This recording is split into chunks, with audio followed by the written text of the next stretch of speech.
ការប្រកួតរបស់ក្រុមម្ចាស់ផ្ទះវិសាខាជាមួយនឹងក្រុមភ្ញៀវកងយុទ្ធពលខេមរៈភូមិន្ទសប្តាហ៍ទី31នៃការប្រកួតជម្រើសជើងឯក Cambodian Premier League ដែលនេះគឺជាការប្រកួតសម្រាប់ក្រុមនៅក្នុងតំបន់ Bottom 5 ហើយស្ថានពណ៌ក្រហមគឺជាក្រុមភ្ញៀវកងយុទ្ធពលខេមរៈភូមិន្ទពណ៌ខៀវជាម្ចាស់ផ្ទះត្រង់នេះបាទ Lucas Nascimento ទាត់2ជើងតែម្នាក់ឯងជើងឆ្វេងមួយដងជើងស្ដាំមួយដងមិនចូលទីទាំង2លើកនេះបន្តទៅទៀតក៏មានការទម្លាក់ឲ្យស្លាយកាត់រួចក៏ទាត់ដោយលឹមពីសុតប៉ុន្តែមិនពេញជើងល្អនោះទេផុតខ្សែការពីអស់តែក៏ផុតទាំងគោលដៅផងដែរ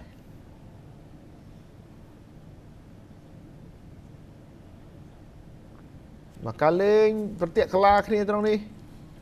ហើយក៏សម្រុករួចទាត់ទៅតែមិនបានសម្រេចទេលឹមពីសុតបើមើលឃើញប្រឡោះប្រឹងរុញទៅទាត់តែក៏មានការស្លាយកាត់ពីសាយុសុតវគ្គទី1មិនមានគ្រាប់បាល់នោះទេរងចាំដល់វគ្គទី2បន្តទៀតអញ្ញាកណ្ដាលសេរីឋានៈផ្លុំកញ្ចែចាប់ផ្ដើមវគ្គទី2នៅនាទីទី57បាទសិនកក្ដាត្រង់នេះបាទទាត់មុំតូចមែនតើតែអ្នកចាំទីក៏មិនអាចជួយបានហើយខ្សែការពីក៏មិនអាចរៀបរៀងដូចគ្នាបាទផ្ទះបាទត្រង់នេះកោងល្អពីប្រធានក្រុមសិនកក្ដាបាទគេគៀបាទប្រុងទាត់មួយហើយទាញមកវិញតែនៅតែទាត់ឆ្វេងដដែលទេបើទោះជាមុំធំបើកយ៉ាងណាក៏ដោយតែគឺទាត់មុំតូចហើយក៏បានផលនៅមុខ1-0កន្លែងនេះគឺ Valentine មកមួយជើងពេញទំហឹងរបស់គេបន្ទាប់ពីទទួលបាល់ពី Taniguchi ខ្សែការពារកណ្ដាលមកប្រឡោះល្អមែនទែន Allardyce ទៅឃ្លៀមិនបានបាទសុភ័ក្រទៅមួយទៀតទាត់ត្រង់នេះបាទមិនបានសម្រេចក៏មានបាល់វិបកមកវិញបាទបញ្ជូនចូលកណ្ដាលតែម្ដងលេង Nora បាទអធិស្ឋានបាទគឺ Nana Opong បាទតំណងណាបាទផាក់ជុងប៊ិនចេញពីស្ដាំទៅបាទมันមានអ្នកណាតាមចាប់ណាណាខ្វះមេអពងទេព្រោះគេមានឱកាសបាទទាត់បើទោះជាទប់ first touch មិនសូវជាល្អប្រហែលនោះទេបាទកន្លក់បន្តិចតែក៏មិនបញ្ហានោះដែរបាទគេទាត់បំបុកដីដើម្បីឲ្យអ៊ុំសេរ៉ាត់ពិបាកក្នុងការស្មានកាត់មកម្ដងទៀតទប់ឲ្យក៏ទាត់បញ្ចូលទីបានសម្រេច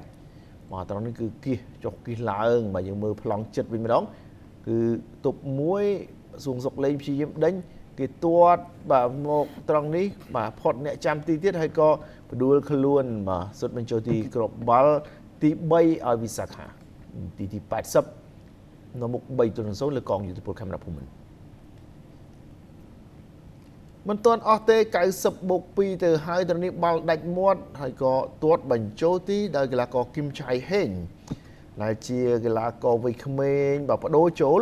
បាទចុងម៉ោងទៅហើយគឺបាទទាត់យកតែម្ដងត្រង់នេះ4-0ចប់សពគ្រប់តែម្ដងបាទនេះហើយជាគ្រាប់បាល់បញ្ចូលទីរបស់គឹមឆៃហេងនៅនាទីទី90+2លោកកញ្ញាកណ្ដាលក៏ផ្លុំកញ្ចែបញ្ចប់ការប្រកួតជាផ្លូវការចាប់ផ្ទះវិសាខាបានយកឈ្នះក្រុមភ្ញៀវកងយុទ្ធពលខេមរៈភូមិន្ទនៅក្នុងសប្តាហ៍ទី